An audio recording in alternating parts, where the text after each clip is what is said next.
Muy bien, bienvenido todo el mundo. Este va a ser un especial de invierno porque estamos en nuestra nueva temporada de webinars de 2024 y creo que ya hemos hablado de esos problemas que da el invierno de vez en cuando, individualmente para muchos padres y madres, pero nunca hemos llegado a comentar estos problemas de una manera organizada y en un formato para que pueda ser una referencia y estudiarse, etcétera. Y esa es la idea de hoy, esa va a ser la idea de este especial de invierno.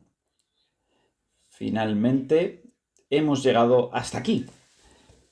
Lo que ocurre, por supuesto, es que, bueno, el invierno es lo que es.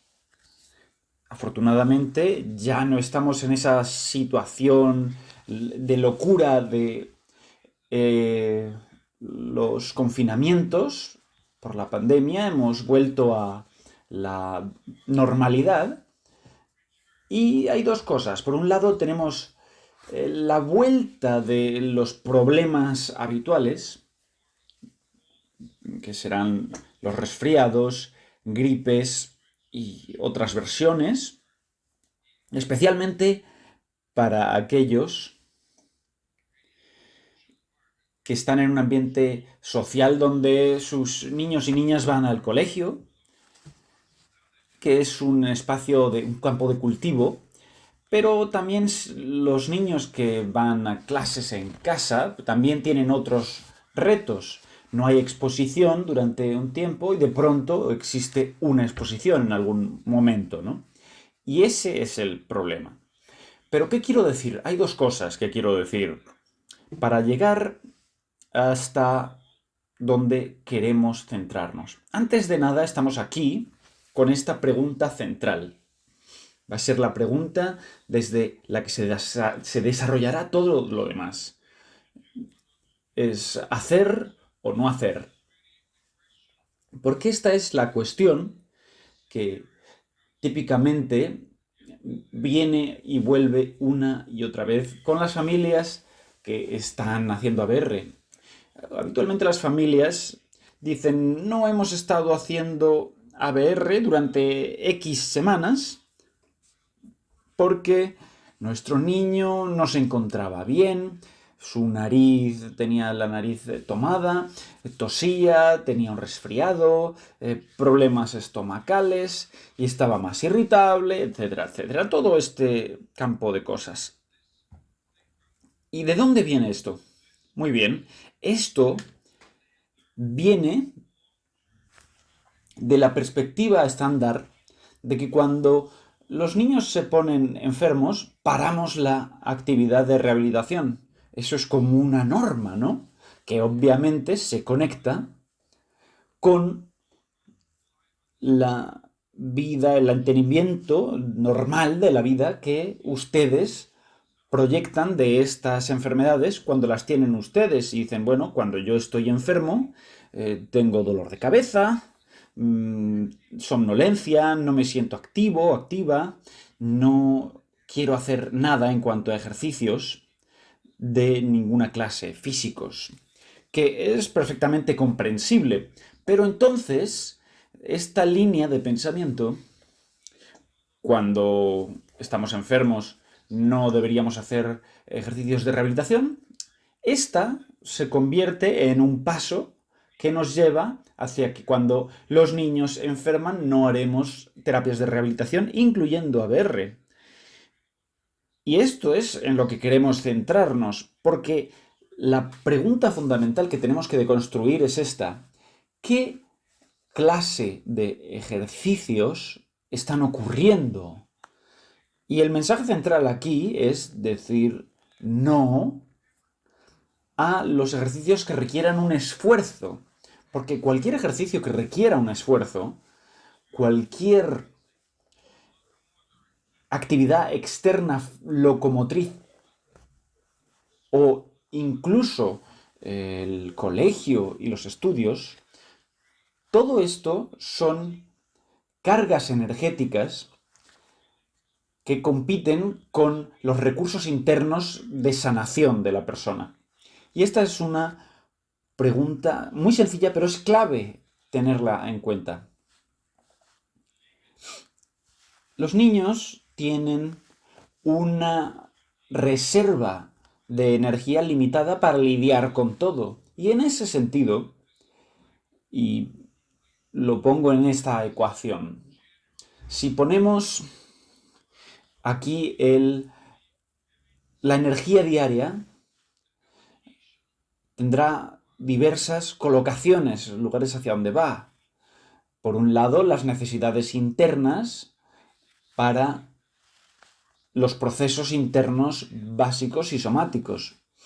Luego, encima de esto, necesitaremos extras que serán gastados en reparación de tejidos, que sean proporcionales a los micro daños que vinieron con la actividad.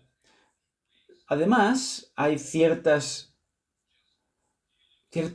malgastos de energía que también lidian con la gestión de residuos energéticos. Y luego también hay un superávit que podría gastarse en la actividad externa funcional, que incluye cualquier cosa relacionada con una persona. En otras palabras, emociones, mental, intelectual. Y luego pongámoslo aquí, sistema locomotriz. Y esto es la idea clave. Sus hijos tienen una reserva de energía diaria limitada. Y cuando hablamos de reserva de energía, esto es mucho más grande que la comida que come. Porque esto también es algo que hemos conseguido transmitir durante los últimos años. Todo está relacionado con kilocalorías, necesitamos 2000 calorías en cuanto a la comida que comemos y hay un esfuerzo que gasta X miles, entonces así sí que podemos comer hamburguesas y tal, etcétera, etcétera. Pero la realidad es esta.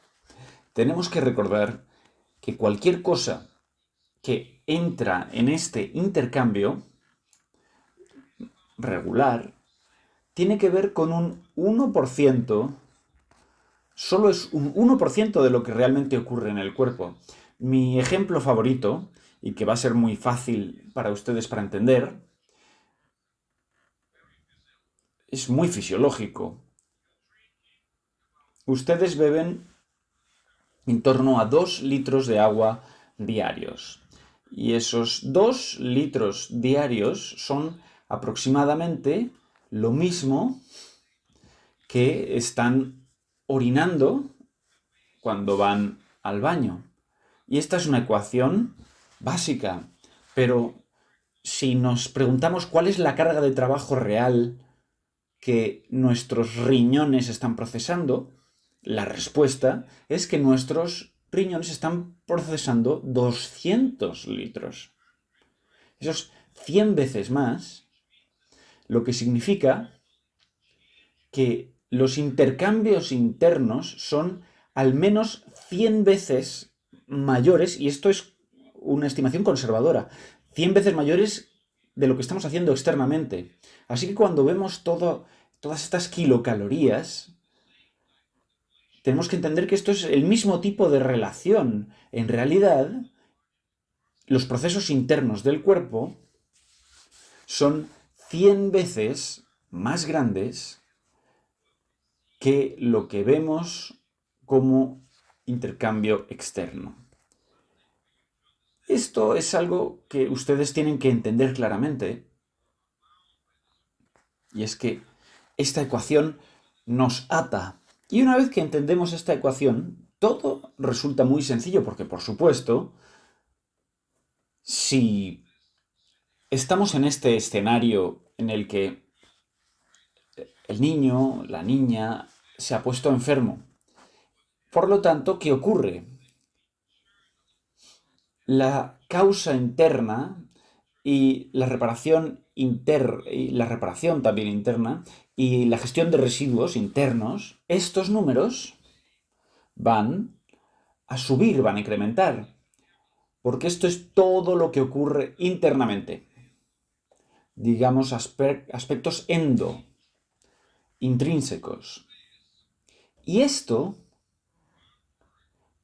parte divertida, digamos, la actividad externa que está relacionada con la persona, porque esta sería la parte este es el soma, la parte interna, su yo interior. Esto es algo que normalmente no conceptualizamos, a lo que no tenemos acceso. Es nuestra gran vida interna. Pero como persona, ustedes están aquí, están en su actividad emocional, mental y están en la actividad locomotriz también. Una vez entendemos esto, empieza a quedar muy claro. Para una cantidad específica y fija de energía, no importa cuánta en total, pero en general, cuando estamos enfermos, la demanda de energía interna incrementa. Así que, naturalmente, la demanda o la energía que vamos a destinar para toda la parte de la persona de fuera tiene que bajar. Por lo tanto, como una norma básica y un entendimiento normal, obviamente diremos, bueno, no tengo que hacer ejercicios o actividad excesiva física cuando estoy enfermo. Y luego, por supuesto, esto se relaciona con la idea de no hacer grandes esfuerzos. Y una vez que tenemos la ecuación, también nos damos cuenta de que, vaya, esto es lo que tenemos. Por eso, de hecho, está claro que hacer cualquier cosa relacionada con esta actividad externa no debería ser parte de la sobrecarga. Y esto nos lleva a la siguiente cuestión. La siguiente cuestión es, bien, ¿qué podemos hacer en cuanto a esta parte interna, a la parte somática? ¿Somos capaces de mejorar la situación y de hecho ayudar al niño, a la niña en este sentido? Y aquí es donde llegamos a este punto central. Deberíamos decir no a lo que genera un esfuerzo locomotriz y otro tipo de actividades, pero definitivamente tenemos que decir que sí a el ejercicio somático. Ejercicio somático que tiene el objetivo, volviendo a esta regla general, aquí pondremos la parte interna y aquí tenemos la parte externa. La parte externa va a reducirse, entra en un modo de reducción y aquí entendemos que había una energía para la necesidad de los órganos internos, luego otra para las reparaciones internas de los daños y luego también para la gestión de residuos. Respectivamente, ¿qué nos dice esta lógica somática? La lógica somática, en su idea global, dice que para ayudar al niño durante el proceso de enfermedad, tenemos que facilitar y hacer algo que reduzca los costes en todos estos campos, ya sea el esfuerzo hecho por los órganos internos o bien las reparaciones que necesitan llevar a cabo durante y después de la enfermedad, o la gestión de residuos con la que tienen que lidiar a lo largo de la enfermedad. Y para esto llegamos a una ecuación muy simple. Tenemos esta triple conectividad. La energía, digamos que es un aspecto termodinámico. Luego tenemos el aspecto neurológico, neural. Estas son las señales bioeléctricas. Y luego el dominio clave que nos interesa es la parte biomecánica. Esto cuesta mucho. Cuanta más atención necesita poner el cerebro en cierta zona, todo lo que hace el cerebro es a alto coste.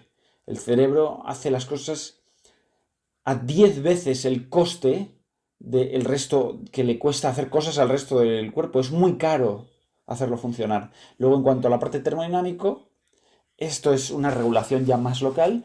Y en cuanto a lo biodinámico, podemos externamente facilitar las partes biomecánicas con nuestros esfuerzos mecánicos, de tal forma que ayudemos y facilitemos este proceso de 3 tipos. Pero por supuesto, está claro que cualquier cosa relacionada con la parte externa, que es una parte excesiva de emoción mental o actividad locomotriz, todo esto hay que hacerlo descender. Y esto lo hemos discutido a fondo en nuestro webinar anterior, que giraba en torno a la facilitación, la distinción fundamental. ¿En qué nos estamos fijando? ¿Acaso estamos buscando la facilitación de la vida de los niños como el camino para la mejoría a largo plazo? ¿O bien estamos haciéndolo por vía de la dificultación? Dificultación contra facilitación. Hace unos días tuvimos el webinar en castellano y vimos que en castellano, en español, es bastante complejo traducir estas palabras facilitación, dificultación, porque facilitación en castellano suena a un concepto que ya existe, pero bueno, en inglés estos conceptos y estos matices sí que se transmiten bastante bien, donde llevamos lo fácil contra lo difícil y vemos que aquí hay un proceso de facilitación y luego otro proceso en el que las cosas se hacen más difíciles, dificultación. En cuanto al escenario en el que los niños están enfermos, esto pone un foco extra en este principio fundamental. Y es que siempre deberíamos preguntarnos esto: ¿acaso somos capaces de darle de manera enfocada, deliberada, inteligente y estratégica esa facilitación a los niños? Y una vez que entendemos esto, yo quiero que ustedes lo vean de este modo. Cuando un niño o una niña está enfermo y está pasando por problemas, tiene sentido dejar de hacer cosas que requieren un esfuerzo, pero luego estamos en una situación en la que el niño se ahoga y nosotros estamos en la orilla y le estamos diciendo: ven para acá, ven para acá.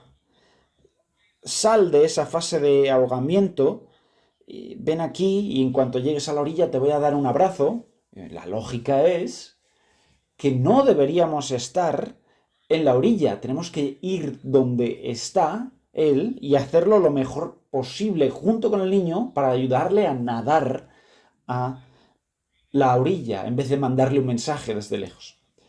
Y esto es la idea central de decir sí a ejercicios somáticos y ver estos problemas que traen las enfermedades del invierno en este sentido más específico y, bueno, digamos de manera avanzada, y fijarnos en ello no solo como un diagnóstico, esto es un resfriado y hay que esperar y tomar unas pastillas o, o que esté en cama. No, siempre hay que volver a esta ecuación fundamental. En este escenario, ¿qué puedo hacer para influenciar estas partes? Porque estas partes siempre están ahí. Tanto si estamos en muy buena forma, mediocre o una mala forma. Esto define todo, esta ecuación define todo. Habiendo dicho esto, pasemos ahora un poco más allá y comprendamos esta idea básica. Queremos ayudar con la ganancia energética. Esto quizá debería remarcarlo, y es que la ganancia energética viene en dos formatos. En primer lugar, es una reducción de la descarga o la pérdida energética. Cuanto menos pierda el niño en esta lucha interna, esa reducción del desgaste energético, entra ya en la ganancia de energía. Y luego, en cuanto a la ganancia en sí, aquí hay todo tipo de ayuda, asistencia, para que los niños no tengan que gastarse esa energía por sí mismos. Y esta es la idea básica. Luego, ahora vamos a pasar al siguiente nivel, que es más específico. La gran frase aquí es, de nuevo, ese proceso de facilitación. Y la lógica aquí, la asistencia biomecánica para la inmunidad bioquímica. También podemos hablar de cosas obvias como la mejora en el drenaje y el alivio del apoyo periférico. Así que entremos en lo más específico de estas partes. Empecemos con un ejemplo muy sencillo que ya llevo mencionando 20 años. Y es que para entender la relación entre lo biomecánico y lo bioquímico, históricamente yo vi que lo más sencillo era pensar en algo a lo que nos podemos referir y podemos sentirnos relacionados con ello. Así que tomemos este ejemplo. Tenemos de pronto patatas. Todo el mundo ha comido alguna patata, una papa, y esta patata la cortamos en 3 grandes porciones, de tal forma que podamos tragar cada una. Es posible tragarla, pero esta patata cae en nuestro estómago en un gran bloque. Entonces, ¿qué ocurre? Ahora, una vez que la patata ha caído en nuestro estómago con ese gran trozo, nuestro estómago la procesa por medio de la digestión. Pero para digerir esta patata, tiene que lidiar con las relaciones que hay entre superficie y volumen. Uno de esos trozos que nos hemos tragado, bien, ¿por qué hay que masticar? ¿Cuál es el motivo? ¿Por qué es mejor? Bien, por un motivo sencillo. Para cada trozo que nos tragamos, hay una superficie y hay un volumen.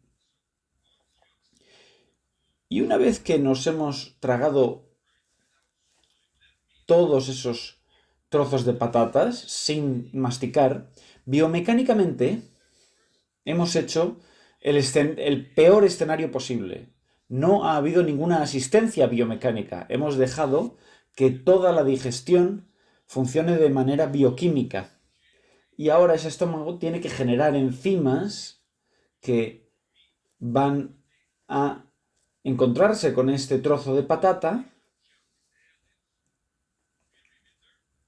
a lo largo de su perímetro, y una vez que hayan digerido esa superficie, la parte interior de la patata todavía no está digerida, así que entonces tienen que ir más adentro y más adentro y más adentro. Finalmente lo conseguirán. ¿Pero qué va a ocurrir? Cuando tengamos esa asistencia mínima biomecánica, eso significa que nuestro gasto bioquímico es máximo. Así que necesitaremos muchas más enzimas y también el tiempo que tomará digerir esos trozos de patata será significativamente mayor. Esta coordinación de procesos, como una cosa que se digiere en el estómago tiene que pasar al intestino delgado y el grueso, todos estos procesos van a sufrir. Y esto es una ecuación muy sencilla. Si hemos tragado sin más la comida, típicamente, primero tragamos más, comemos más,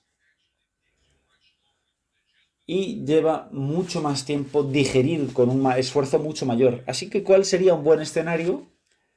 Bien, un buen escenario de este caso de las patatas será el opuesto, donde tenemos una máxima asistencia biomecánica. Así que esa patata original habrá sido masticada en los pedazos más pequeños posible, de tal forma que cuando entre al estómago, no solo hay dos cosas.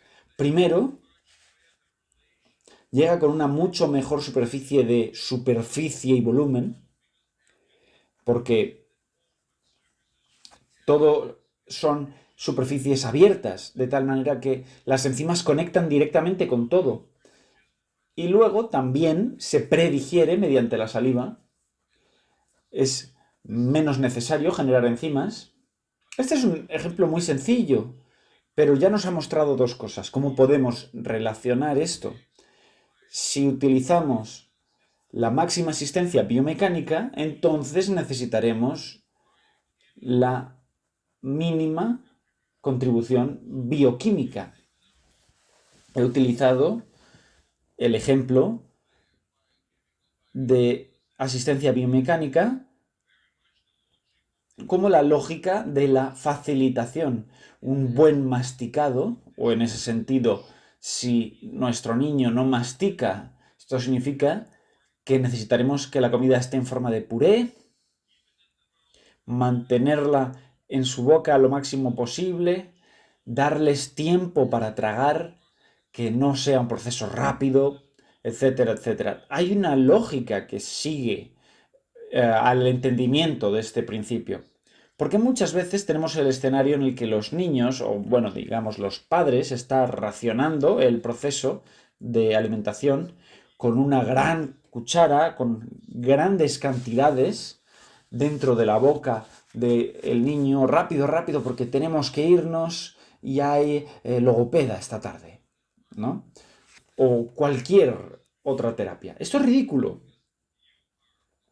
Porque entonces lo que estamos haciendo, en vez de utilizar el proceso que mejor contribución tiene para el desarrollo de los niños, particularmente en cuanto a su actitud, estamos generando un escenario en el que hay mínima asistencia biomecánica, más coste bioquímico, y entonces el niño está haciendo un gran esfuerzo.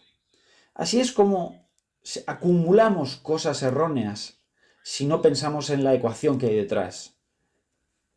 Porque, fíjense, habitualmente la gente trata de hacerse preguntas de una manera muy desconectada y se preguntan así las cosas. ¿Esto es bueno o esto es malo? ¿Esto es bueno para mí? ¿Es una buena terapia para mí? ¿Esto es algo bueno? Pero no se trata de bueno y malo. Se trata de sus ecuaciones, de ustedes, y sus prioridades. ¿Qué es lo que necesitamos? Lo bueno y lo malo está en el contexto de qué tipo de recursos tenemos y cómo priorizamos su uso y su gasto. Y esto es fundamental. Una vez que entendemos este primer ejemplo, entonces, por supuesto, sería mucho más sencillo entender los otros dos de este pack. Cuando hablamos, por ejemplo, de las enfermedades respiratorias, cuando hay una enfermedad respiratoria, ¿qué queremos hacer? Queremos una asistencia máxima biomecánica para reducir el esfuerzo bioquímico. En otras palabras, para conseguir el mejor caso del pulmón, para liberarse de esos mocos, hay que hacerlo lo antes posible, para liberar esos pulmones de mocos, de la manera que menos esfuerzo genere y menos gasto energético. Para ponerlo sencillo, por ejemplo, empezamos a hacer tapping en la espalda de nuestro niño para ayudarle a toser. Aquí ya hay una cierta contribución. Pero si no lo hacemos, eso significa que las sustancias viscosas,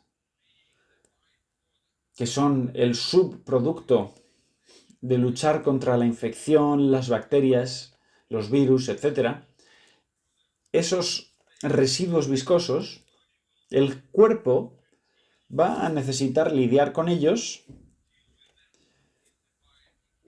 Si no podemos lidiar con ellos biomecánicamente, lo tendrá que hacer bioquímicamente y tendrá que mandar ciertos agentes que los diluyan para hacerlos menos viscosos, para finalmente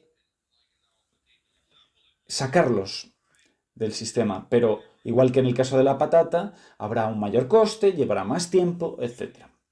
Y esto es muy sencillo. Queremos que el cuerpo se concentre y se libere para poder hacer la parte que es más un misterio, y es la parte de la inmunidad bioquímica. Todas esas células inmunitarias que los años anteriores habrán oído hablar mucho de ellas. Todas estas células T, kilocélulas, microfibras, que lidian con los efectos posteriores, etc. Pero la lógica es esta. Hay un misterio inmunitario de células especiales que reconocen las partes nocivas que atacan al cuerpo, etcétera, etcétera. Esto es muy especial. Igual que en mi ejemplo, las enzimas que son capaces de digerir la patata, esto es muy especial, es algo muy misterioso, que no puede sustituirse por nada, que es digamos, un oro interno, somático. ¿Pero qué queremos? Queremos entender esto. Tenemos este oro, este activo somático, este misterio bioquímico, pero este oro somático es muy caro. ¿Y qué queremos hacer? Queremos maximizar la asistencia biomecánica y ese proceso para que el cuerpo brinde su magia, pero lo ayudamos con todos los procesos que lo rodean, tanto si es el drenaje, la actividad mecánica, todo. Queremos ayudarlo lo máximo posible. Y una vez que entendemos esto, la tercera parte también se vuelve muy clara. Aquí estoy hablando de el alivio del apoyo periférico. Y esto es lo siguiente, incluso cuando no nos sentimos bien, no nos encontramos bien, seguimos teniendo nuestras extremidades con sus músculos, extremidades, torso, músculos, que son las que necesitan cierta acción mecánica para estar a gusto, confortables, porque si nos quedamos tumbados en la cama durante un día entero, después de un tiempo vamos a sentir la necesidad de movernos. Necesitamos movernos para refrescar, descargar, etc. Y entonces tenemos un conflicto, porque si necesitamos movernos, esto implica que vamos a gastar cierta energía. La energía que de otra manera habría ido a nuestra mejoría somática. Así que ¿dónde está el equilibrio aquí? Aquí es donde, sobre todo hoy en día, con las herramientas de vibración, tenemos una muy buena solución. Porque cuando hablamos de ese apoyo periférico, hay que recordar la relación básica. Hay un tendón también aquí, y luego hay un músculo. De hecho, en una situación estándar, lo que nos da problemas es ese músculo estancado que quiere moverse y que quiere resetearse y gastar energía para ello. Pero afortunadamente con las herramientas de vibración tenemos otra entrada. Podemos entrar por medio de los tendones y darle las descargas y resets necesarios para los músculos sin la necesidad de incrementar demasiado la actividad. Y podemos mantenerlos en el mínimo, estos, o especialmente si los niños están en un caso más severo, podemos asegurarnos de que la parte periférica se sienta bien y que la periferia también esté ayudando a la circulación total y sus procesos, pero sin pagar el gran precio de el movimiento global y del esfuerzo general. Esta es, de nuevo, la lógica, donde queremos asegurarnos de que estamos acumulando recursos que vayan hacia el beneficio máximo de esas necesidades internas, donde queremos que los órganos internos, las reparaciones y la gestión de residuos. Y de nuevo, como ya he dicho, hay dos líneas que quiero que vean. Una sería el entendimiento general y el razonamiento general de que esto es lo que ocurre, esto es lo que se supone que tenemos que hacer. Esta es la imagen global de lo que necesita nuestro niño. Porque es importante, en vez de bien y mal, lo bueno o lo malo, hay que tener esta lógica sencilla. Porque, por ejemplo, si estamos utilizando las herramientas de vibración para, digamos, 20 minutos de cierta descarga en la espalda, por ejemplo, y cierta descarga en las piernas. Solo como el confort de un niño o una niña que se encuentra mal por enfermedad y me hacen la pregunta, Pero, ¿cómo está esto relacionado con hacer que mejore y lidie mejor con su gripe? ¿Esto es específico para un virus? No, por supuesto que no es específico para ayudar con un virus, pero si podemos reducir el gasto de energía de ese apoyo periférico y podemos mejorar la ganancia de energía que viene de los ciclos de circulación del perímetro, esto implica que ya hemos incrementado los recursos totales que tiene disponible nuestro niño, nuestra niña, para el proceso de curación interno. Y esto es lo que siempre vuelvo a enfatizar. Al final, tanto si está tomando medicación como no, fundamentalmente todo gira en torno a ese misterio de la autocuración, que tiene esa base de lo que llamábamos el oro inmunitario, ¿no? Que son nuestras células inmunitarias, la habilidad de reconocer esos agentes externos dañinos. Bueno, nuestro objetivo es mejorar la situación que rodea al niño lo máximo posible, porque al cuerpo le cuesta mucha energía, grandes bloques de energía, producir este oro inmunitario. Es caro de minar. Y luego también tiene sus productos de residuos. Así que queremos ayudarlo lo máximo posible. Ese es el oro, pero típicamente lo que ocurre con este oro es que tiene muchos costes alrededor y hay muchos problemas. Queremos que el cuerpo libere todo para que tenga más recursos para acuñar estas monedas de oro, para que sea oro puro, y ese oro puro se cambie por una mejor recuperación.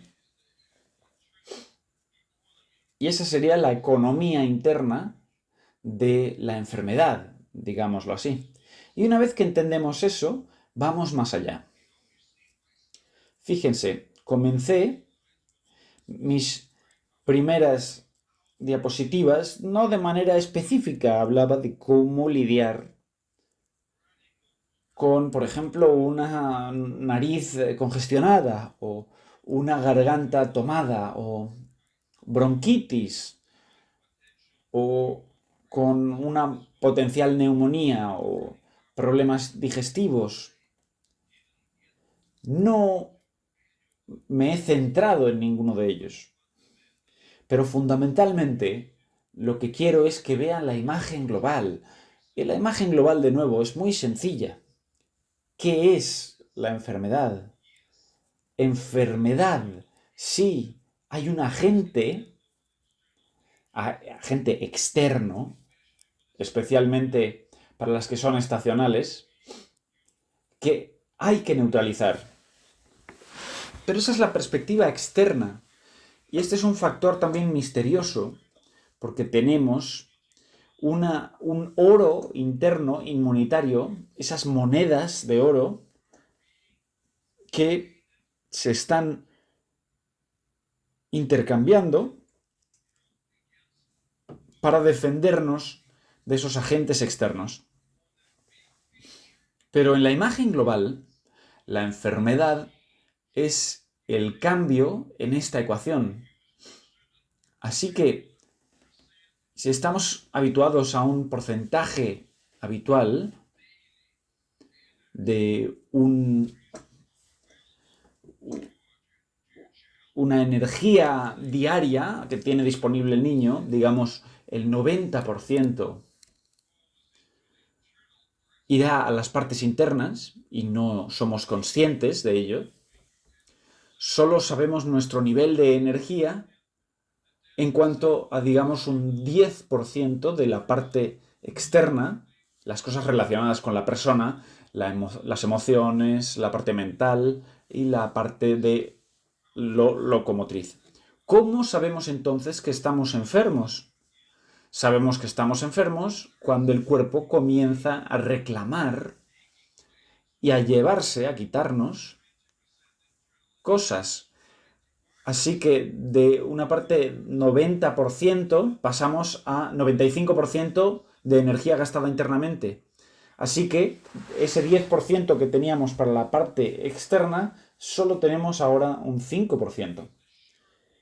Si hay un decrecimiento muy fuerte, nos sentimos de pronto fatal. Ahora sentimos que la mitad de nuestra energía se ha ido. Pero la realidad,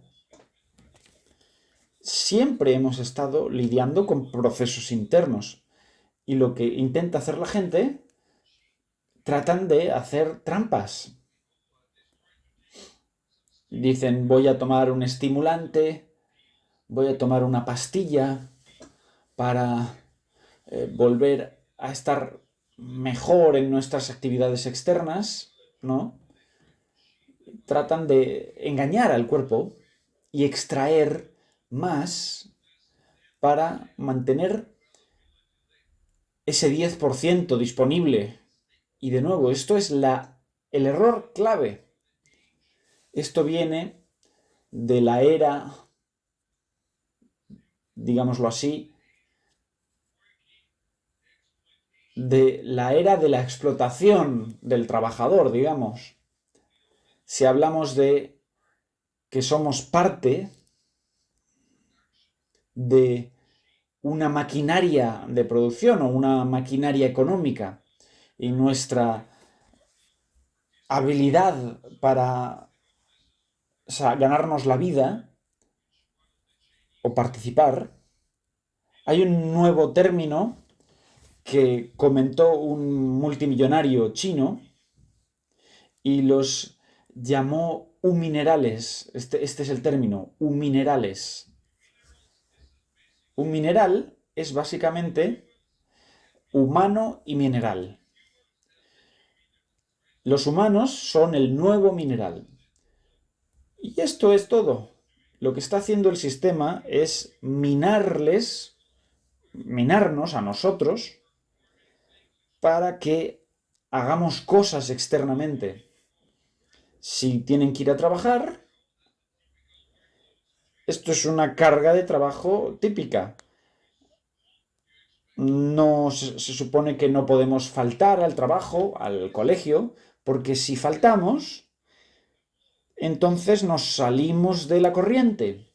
Si no vamos al colegio durante 3 semanas y de pronto volvemos al colegio, es mucho más difícil y el colegio nos castiga, no se ajusta a nosotros y dice, bien, está claro, tenías que hacer un proceso interno de recuperación, así que bien hecho, volvamos. No, es un sistema externo que, de hecho, nos trata como un mineral.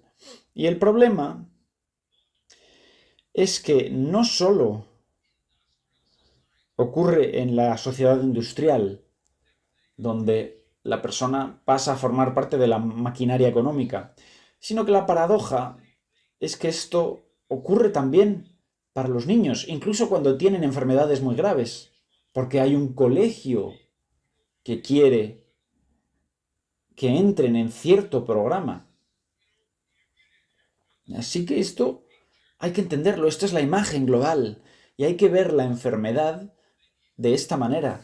La enfermedad sencillamente es un escenario en el que nuestro soma interior está reclamando energía que ese superávit que nos estaba dando para la actividad externa lo está reclamando. Y es habitual sentirse decepcionado como persona y decimos, bueno, yo quiero mantener mi persona al nivel anterior. No, hay que entender que el soma lo necesita y tenemos que ayudarlo lo máximo posible.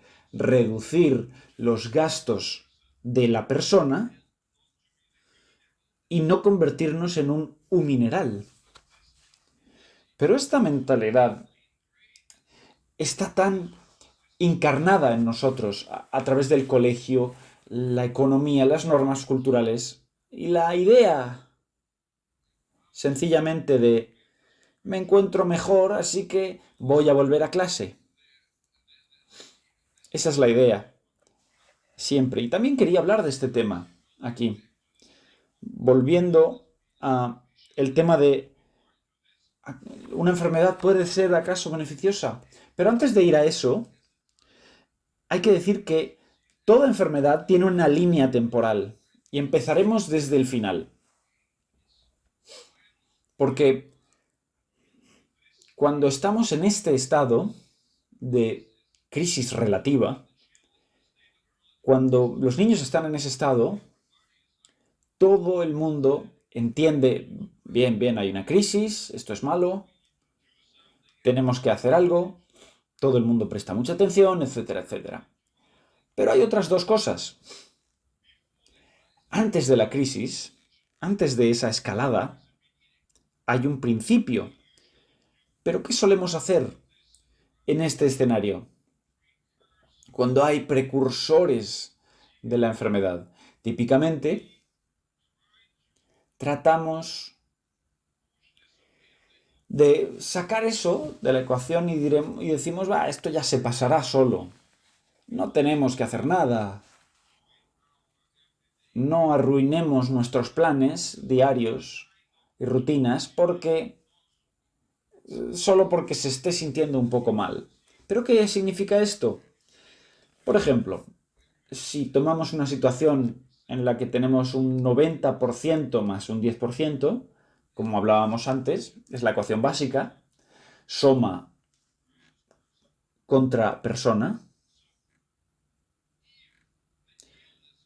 Si la enfermedad aquí en el punto crítico reclama, digamos, un 8%, de pronto estamos en un 98% soma y solo un 2% para la persona, que es 5 veces menos de lo que normalmente tenemos. O sea que es un estado verdaderamente negativo, muy malo.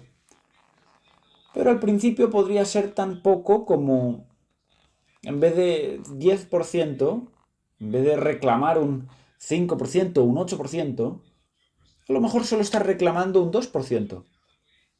En otras palabras, tenemos la transición que debería ser entonces 92% más 8%. 8 es menos que 10.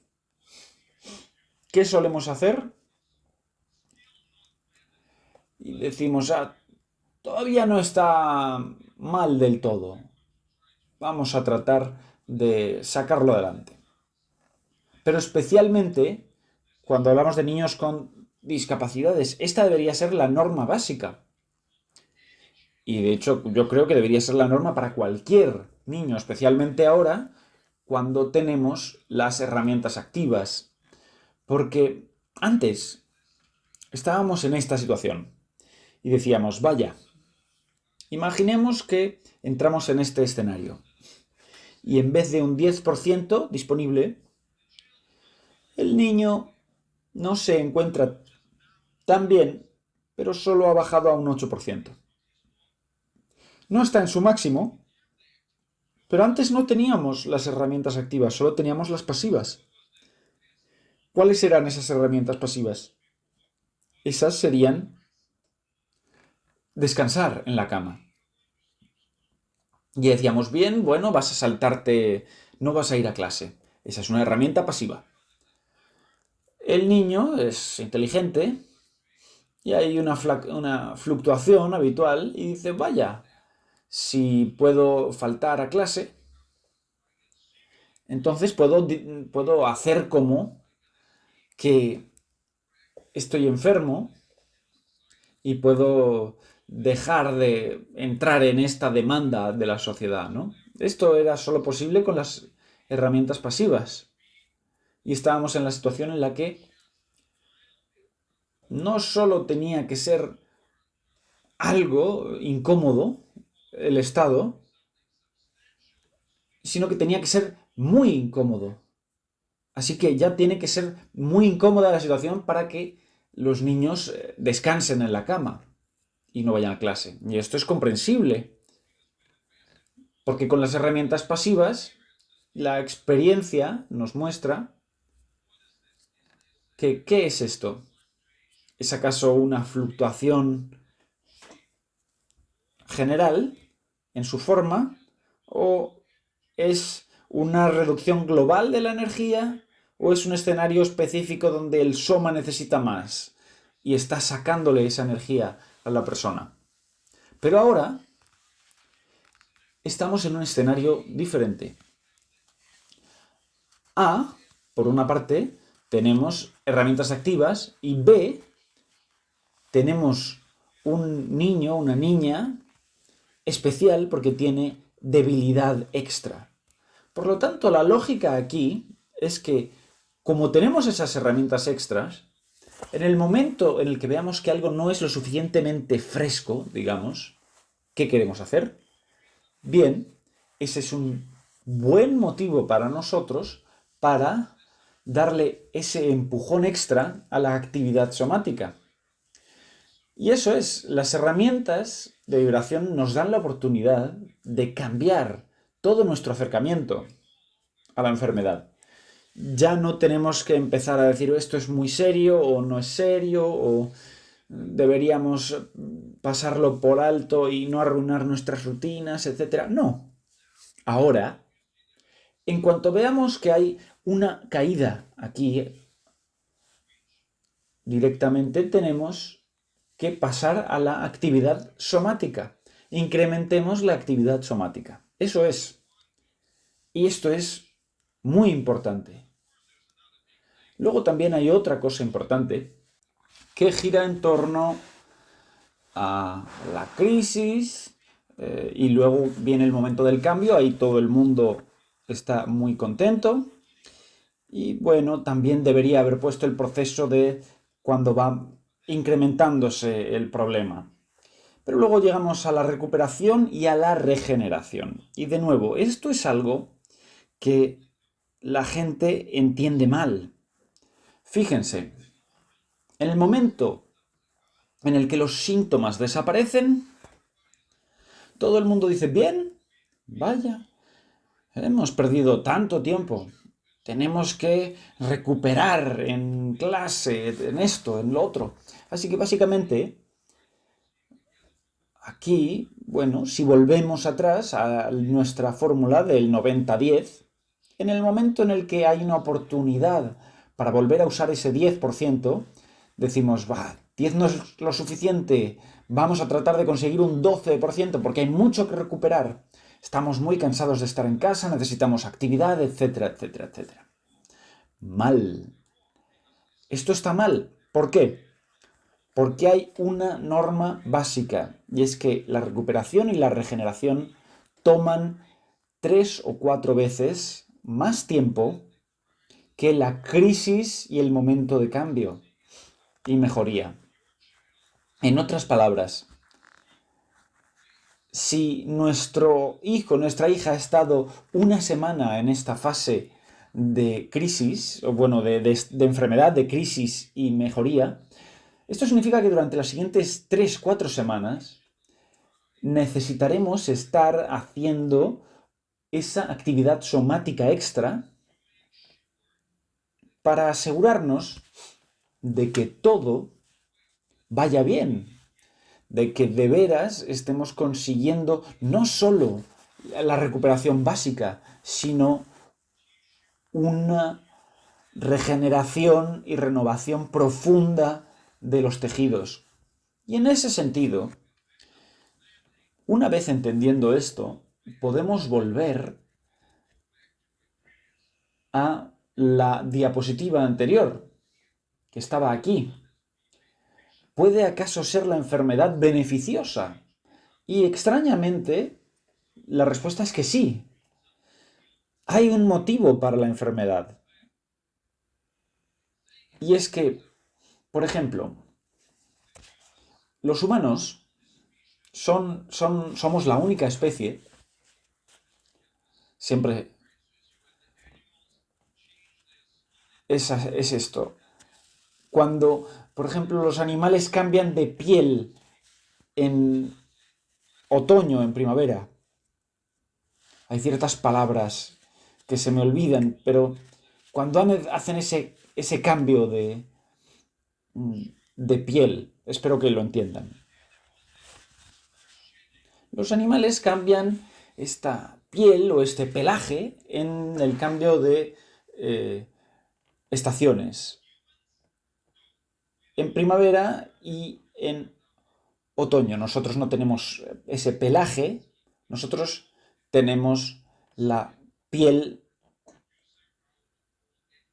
básica lisa, que es la que mejor lidia con la sudoración de todos los animales. Pero cuando los animales pasan por estas transiciones estacionales, esto les ayuda. No se sienten particularmente bien. Incluso hay estudios sobre animales que en esta temporada cazan menos, los lobos no van a estar persiguiendo o buscando ovejas, porque están en una fase interna de transición. Siempre existen estos retos. Dentro del cuerpo hay diferentes ciclos. Hay células que tienen ciclos largos, células con ciclos cortos. Incluso entre el mismo tipo de células, la misma célula puede tener una vida, un ciclo de vida diferente. La célula en sí puede brindarse los suficientes activos para funcionar, pero no ayuda a lo mejor al resto de órganos. Y el cuerpo también tiene que lidiar con estos retos, cómo reconocer qué células propias son las que no están ayudando a las demás a esa renovación y qué células son esas células fuertes y funcionales que están contribuyendo y liderando los procesos. Y la única manera de testear esto es por medio de agentes externos. Y podemos ver a los virus, a las bacterias, como, digamos, una fuente externa o una subcontratación, digamos, de un agente externo para hacer ese test de esfuerzo. Vienen y están probando el sistema. Y dicen, bien, vamos a chequear tu interior y las partes internas que sean muy débiles nos las vamos a comer. Y eso es lo que hacen. Las células más débiles mueren en el proceso. De tal forma que estas enfermedades estacionales regulares ayudan al cuerpo a mantener los procesos internos de curación y esa frescura interna, digamos, para distinguir esas células que funcionan y que son capaces de lidiar con el estrés y las células que no. Y comenzar los procesos de renovación. En ese sentido, no son, digamos, los malos de la película, no son los atacantes, son parte del ecosistema, de un ecosistema que está lidiando con nosotros. Pero desde la perspectiva natural y de la evolución, está la selección natural. Quien tenga demasiadas células que no son lo suficientemente funcionales, ese saldrá del sistema. Y tenemos un escenario distinto. Pero tenemos que entender la imagen global de nuevo.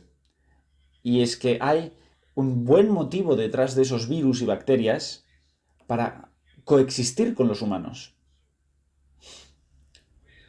Pero cuando llegan, y comienzan a hacer estas pruebas de esfuerzo para las células internas, es importante para nosotros ayudar en todas las fases. Ayudamos al cuerpo en el momento de crisis y de mejoría, para que la mejoría sea lo más rápida posible, la crisis sea lo más corta posible. Tenemos esa asistencia biomecánica para que no haya ese coste de oro bioquímico tan alto. Pero de nuevo hay que facilitar la recuperación y la regeneración, porque sin una fase de regeneración amplia, los beneficios posibles de la enfermedad se pierden, porque hemos liberado el camino, pero hay que darle al cuerpo la capacidad para que se reconstruya internamente. Y volvemos a este escenario habitual de el tráfico y las autopistas y su mantenimiento. Si cerramos la autopista para hacer un mantenimiento, es muy incómodo para la gente que suelen utilizarla y habrá que utilizar carreteras secundarias que son más lentas, etc. Pero es necesario ese tiempo de mantenimiento. Pero si queremos reconstruir una buena carretera, hay que seguir los procesos tecnológicos y no solo poner unas placas de asfalto que se destruirán en pocos meses. Hay que reconstruir toda la carretera, sus capas, etc. Y luego ya poner otra vez asfalto. Y esta es la parte del proceso de recuperación y regeneración. Por eso, cuando hablamos de enfermedades, hay que verlas en su totalidad. Ver que tienen un principio, con el punto de entrada, y que tienen un punto de salida. Tenemos que ver la enfermedad no como solo un problema, un incordio, un enemigo. Y cosas que nos distraen de las cosas buenas de la vida, del desarrollo, etc. Sino también tenemos que verlas como parte del proceso de desarrollo. Este es el mensaje fundamental aquí. Y una vez que vemos ese mensaje fundamental, podemos pasar al siguiente nivel. Ya hemos visto la imagen global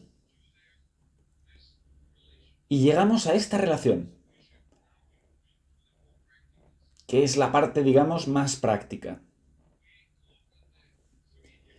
Nos fijamos en tres elementos diferentes. La parte más profunda, endo, que es la parte somática. Luego tenemos el torso en sí, e incluiré aquí las capas externas, etc. Y luego tenemos las extremidades. Las he puesto en círculos sin dibujar las líneas. Dibujarlas como si fueran una cabeza, piernas, brazos, etc. Lo he hecho así a propósito en estos círculos. Lo que queremos entender es que estos elementos necesitamos que no estén compitiendo unos con otros, especialmente en una fase de enfermedad, sino que queremos lo máximo posible que estén haciendo un apoyo y cooperación. Y, por ejemplo, que las extremidades hagan un servicio máximo posible para los procesos de circulación, linfático, etc., por el tema de que el bombeo venoso, particularmente, tiene mucho que ver con las extremidades. También querremos que el torso, tanto si son las capas torácicas o abdominales o las capas de la espalda, que estén bien coordinadas con la parte somática y que no estén interfiriendo con las necesidades más complejas de la curación somática y que a la vez estén ayudando a la descarga de los procesos endo y no compitiendo contra ellos. Y esto es lo que queremos instalar. Queremos asegurarnos de que veamos diferencias claras entre la parte endo, el torso, y las extremidades, y no solo digamos, es bueno moverse o no, hagamos algo de ejercicio o de gateo. No, hay que verlo en esta secuencia específica. Cuando estamos en la enfermedad, necesitamos asegurarnos de no generar competición.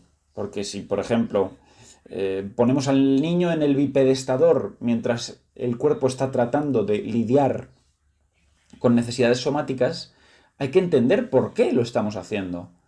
Porque si nos damos cuenta, ese bipedestador, si lo ponemos a lo mejor inclinado en cierta manera, puede ayudar a la digestión o a los pulmones. Eso es una buena decisión, pero si lo hacemos mientras está enfermo, porque hay una rutina que teníamos que seguir y alguien nos ha dicho que esto ayuda a la subluxación de la cadera, pues esto es una estupidez. Porque entonces nuestro objetivo que hemos puesto entra en competición con otra cosa y solo seremos capaces de hacer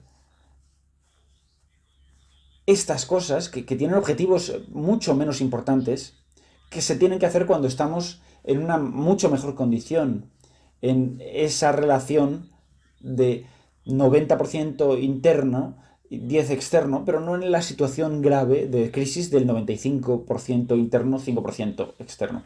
Y esto hay que entenderlo de manera muy clara. Y luego, de la misma perspectiva, también tenemos que fijarnos desde la perspectiva, digamos, hídrica y hidráulica. Tenemos la parte somática, que es una mucosa específica, unos mocos que se generan en los pulmones. Son enzimas específicas que se producen también en el estómago en sí, también en la actividad de del sistema intestinal. Aquí hay interfaces específicas que tienen las unidades somáticas. Luego, por supuesto, está la circulación arterial y venosa, que es responsable, en primer lugar, para los intercambios de gases, como el catalizador de ese proceso. Y luego tenemos la parte linfática intersticial, que es lo que nos hace el detox interno y genera esos ciclos del cuerpo. Y de nuevo esto necesitamos entenderlo en su contexto. Cuando un niño está enfermo, esto significa que tenemos que ayudar para la cooperación máxima de estos sistemas, particularmente vinculando las mucosas y el sistema linfático y ver las maneras de facilitar el intercambio gaseoso, etc. Tenemos que ver esto como, de nuevo, la gran imagen global integradora. Luego, entonces, nos fijaremos en la parte más práctica, que es la producción de mocos y la absorción de mocos, la evacuación, etc. Y aquí es donde tengo que animar a la gente para que empiece a pensar de esta manera, porque desafortunadamente en el mundo médico siempre se dice, bueno, ¿cuál es la mejor pastilla para esto? ¿O cuál es la nueva, digamos, cuándo tomamos paracetamol y cuánto paracetamol tomamos? ¿O mandamos antibiótico? ¿O si este antibiótico no ayuda, cuándo vamos a pasar a uno más potente? Y entonces, bien, al menos la corriente más moderna es que después del antibiótico la gente se da cuenta de que hay que pasar más tiempo utilizando probióticos para recuperar esa flora del cuerpo. Pero este principio de que si usamos antibióticos tendremos que luego pasar 5 veces más tiempo tomando probióticos para repoblar esa flora, este principio está en todas partes, ocurre en todas partes. Y es universal, ocurre para todos los demás procesos, hay que entenderlo y espero que esto quede claro. Y nuestro plan ahora es pasar a algo más práctico, como decía antes. Una parte práctica muy importante es esta.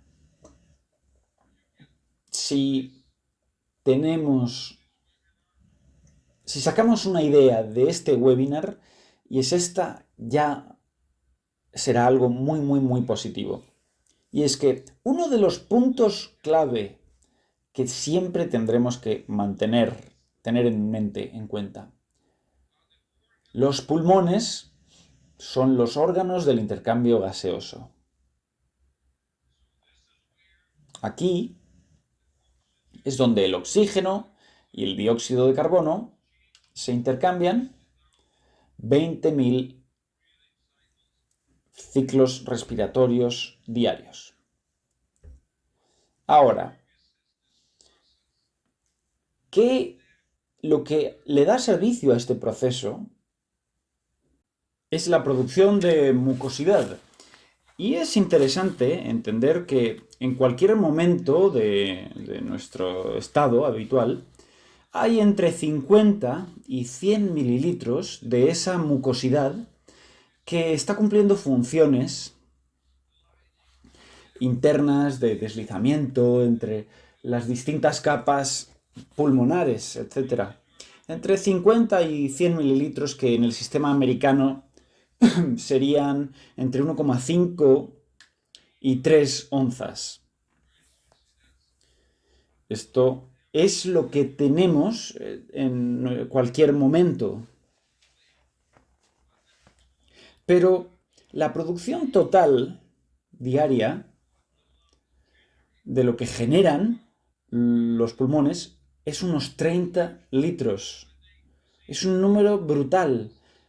Incluso si tomo 3 onzas aquí, o 100 mililitros, y 30 litros, estos 30 litros significan 30.000 mililitros,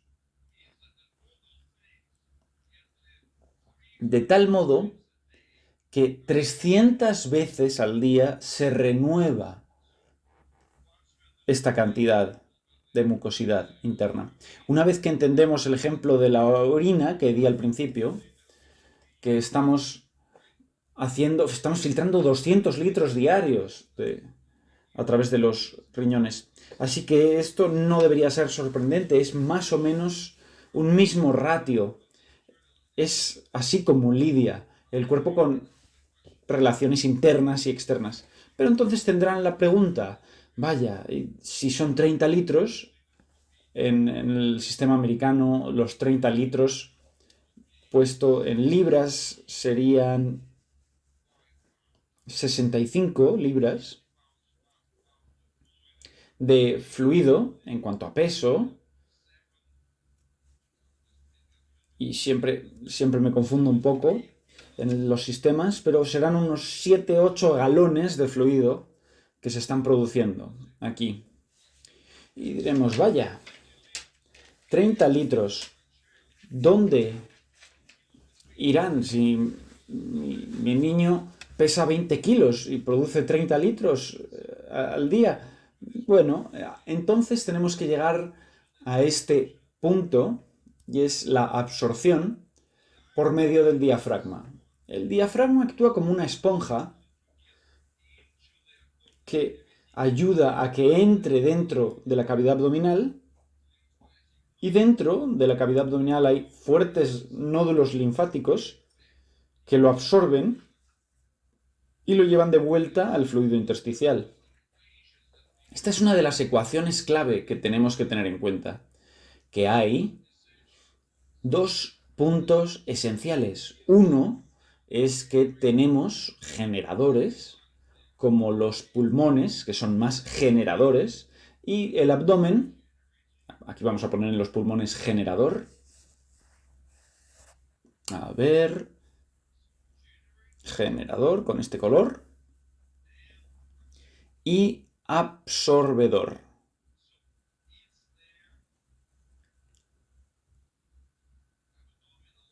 La parte abdominal es la que hace la absorción. Del mismo modo, cuando hablamos de estómago, intestinos, etc., ¿cuál es el que más absorbe? La peristalsis, que está en el intestino delgado y el grueso. La parte abdominal, de nuevo, es la que absorbe. Y luego, si hablamos sobre el cuello, también es un absorbedor, digamos. La boca y los pulmones y los tórax son generadores. El cuello y el estómago son absorbedores.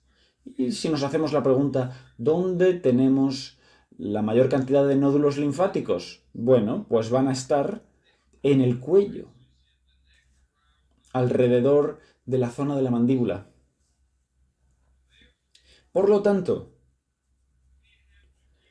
tenemos que tener en cuenta estas ecuaciones primarias, que son, si pensamos en una idea muy sencilla, para esos 30 litros diarios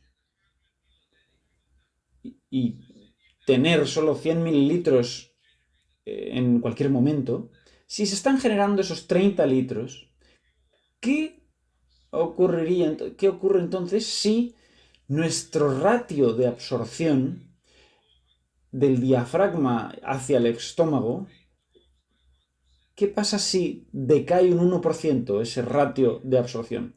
Bien, eso significa que tenemos 300 mililitros adicionales de mucosidad que tenemos que sacar de alguna otra manera. Antes estaba pasando por el sistema sin problema, pero ahora tenemos 1,5 vasos o copas de mucosidad viscosa que hay que sacar de alguna otra forma, y eso es difícil. Ahora imaginen si no es un 1%, si es un 2%.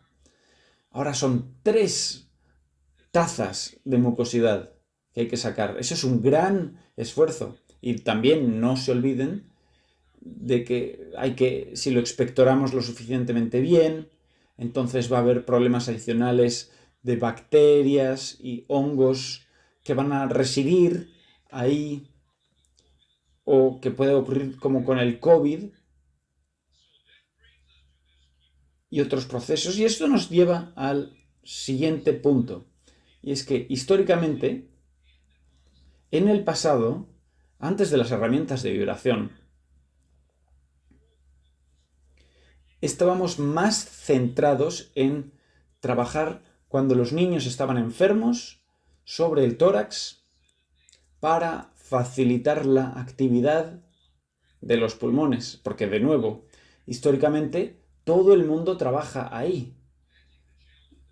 Tanto si estamos haciendo el tapping en la espalda para ayudar a los pulmones a liberarse, a limpiarlos. Esto está bien, pero todavía no está centrándose en la fuente, porque básicamente de este modo estamos lidiando solo con los efectos posteriores.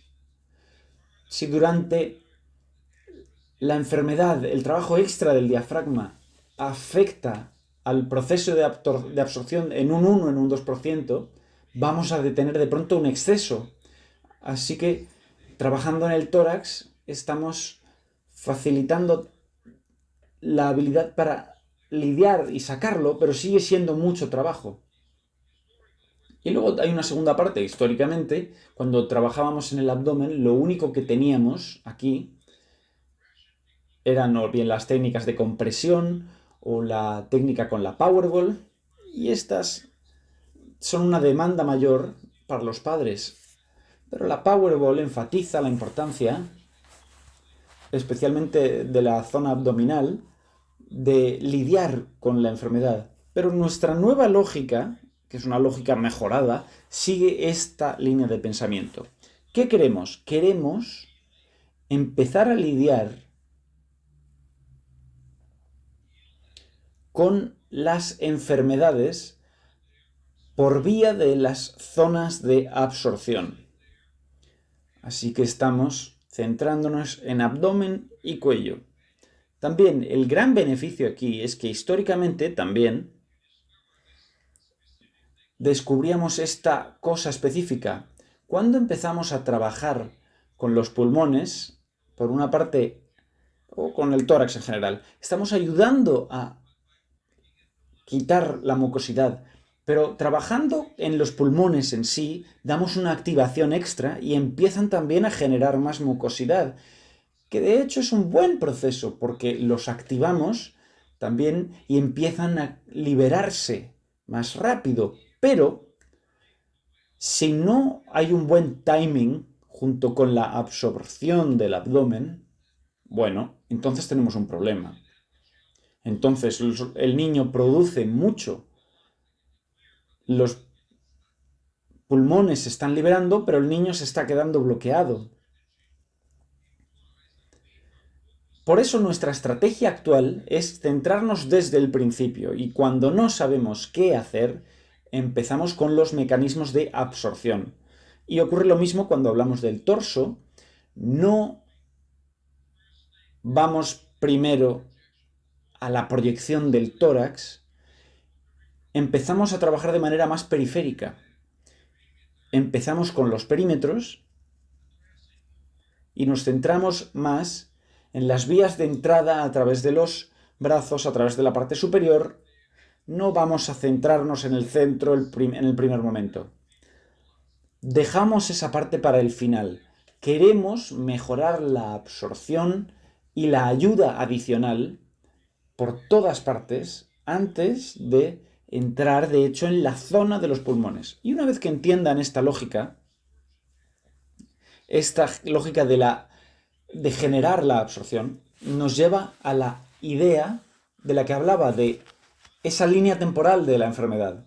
Una vez que tenemos las herramientas sencillas para trabajar con los mecanismos de absorción, no hay que cuestionarse, bien, vamos a esperar el momento de la crisis, o si se desarrollará esa crisis. Lo que podemos hacer en el momento en el que vemos incluso alguna señal, o incluso lo podemos hacer de manera profiláctica durante la estación de invierno, podemos hacer más de esta aplicación abdominal y sobre el cuello para ayudar y para asegurarnos de que los procesos de absorción están trabajando más rápido. Y también en este sentido queremos asegurarnos de que estamos facilitando y ayudando a los movimientos digestivos. Y puesto de una manera muy práctica, esto es lo que tenemos. Ahora, y de nuevo, las herramientas de vibración hacen que esto sea verdaderamente fácil de hacer. Nos fijamos en ello de una manera muy sencilla, y es que en cuanto tenemos cualquier reto, saltamos y empezamos inmediatamente a trabajar en los niveles abdominales. Y lo positivo es que también con las herramientas de vibración y las nuevas técnicas, este gran sándwich, estamos respetando y reconociendo la complejidad de la construcción abdominal, porque para poder activar esta absorción, cuando vemos esas 12 capas del abdomen, lo más importante para ustedes es llegar hasta el fondo y conseguir la respuesta de la profundidad para que haya esa actividad que es endocéntrica. Porque recuerden que he utilizado este ejemplo aquí hablando de la cooperación y no competición. Esta era endo, torso y extremidades. Porque fíjense, Si se fijan en este mismo abdomen, estas 12 capas tienen diferentes papeles. En ese sentido, los músculos de los oblicuos internos y externos son parte del torso, no son parte endo. El transverso abdominal es el que está un poco entre medias. Pertenece a esa frontera entre el torso y la parte endo. Y esto es lo que tienen que tener en cuenta. En ese sentido, la piel, por un lado, tiene la conexión directa con el endo, pero por otro lado, con los músculos superficiales, tiene una conexión con las extremidades. Así que cuando estamos en este estado endo, tenemos que hacer un zoom, ampliar y centrarnos lo máximo posible en esa entrada parietal.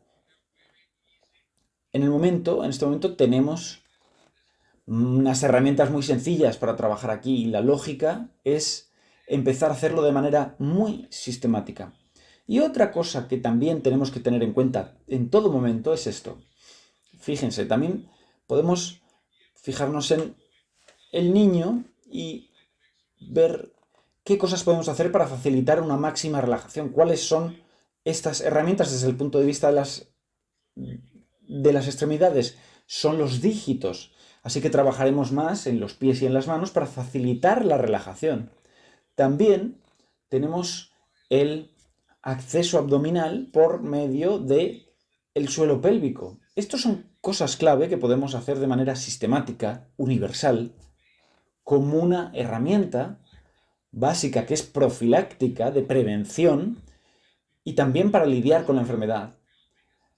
Y estamos ayudando a los niños en esta temporada de invierno para promover esa relajación, para descargar esas extremidades. Y la relajación de las extremidades también implica que van a tener menos competición con el torso, menos competición a este nivel y menos competición a nivel endo, al nivel más profundo. En otras palabras, ¿qué queremos? Queremos asegurarnos de que alimentamos, cuando hablamos de las extremidades, que nos centramos en los dígitos lo máximo posible, de tal forma que los brazos y las piernas estén más relacionados con sus dígitos, y cuando hablamos del torso, estamos centrándonos en el aspecto endo para asegurarnos de que las cascadas estén funcionando desde lo endosomático,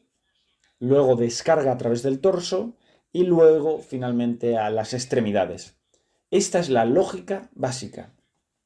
Pero, por supuesto, según avanzamos, siempre podemos diseñar para ustedes un programa específico que sería también la parte principal que tenemos hoy en día, sobre todo si hablamos del desconfort,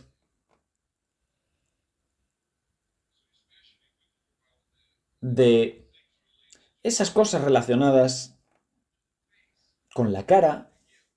De nuevo, los lápices vibratorios realmente son una grandísima ayuda para todo lo relacionado con liberar la sinusitis, la congestión, las fosas nasales, todos los generadores de la cara, para que faciliten la descarga. Y también tenemos formas fáciles de trabajar en el cuello. De nuevo, el cuello es un mecanismo de absorción enorme y de esta manera es mucho más fácil trabajar con ello. Estoy acercándome a las 2 horas y no quiero extenuar la atención de la audiencia, pero voy a terminar la historia aquí por el momento. Al contrario de mi expectativa, no he terminado con este tema, pero sí que espero haber puesto unas bases lo suficientemente buenas en cuanto al razonamiento y al entendimiento de esta realidad y también en el darse cuenta de que la generación actual de nuestras herramientas somáticas, que son activas, voy a escribirlo aquí, herramientas somáticas activas, estas han cambiado o están cambiando todo el acercamiento de cómo lidiamos con todas las fases. El principio y luego, digamos, los potenciales o cuestionables primeros signos, luego cómo llegamos a la crisis, la recuperación o la mejoría, la recuperación y regeneración. Así que cuando no estén seguros, trabajen más. Y cuando estén seguros, céntrense en aquello que he comentado. Céntrense en los absorbedores y en los relajadores antes de conseguir más de los generadores, porque el cuerpo ya les va a dar las generaciones. Necesita más ayuda con la absorción y la relajación. Y ese será mi mensaje general en cuanto a este webinar. De nuevo, las preguntas y clarificaciones son más que bienvenidas en cuanto a casos individuales y las tolerancias de cada niño, pero espero que en este webinar haya sido capaz de plantar las bases de este acercamiento de una manera sencilla en cuanto a qué necesitamos hacer y qué rutinas hay que seguir para pasar más rápido por estas enfermedades del invierno y poder volver a la vida normal. Y entender también que la enfermedad es parte de este proceso de mantenimiento y es un proceso humano y hay que verlo como una parte de la vida, no como un obstáculo a la vida, y hay que maximizar también sus beneficios y no solo ver cosas negativas que traen. Entonces, bueno, aquí diremos adiós a toda la gente que nos está viendo en Facebook y recordamos a la gente que nos está viendo por Facebook, si son familias que ya están en ABR, pueden ahora unirse a la sesión de preguntas y respuestas que vendrá en unos minutos. Así que haremos una pequeña parada para un té y en 10 minutos empezamos con las preguntas y respuestas.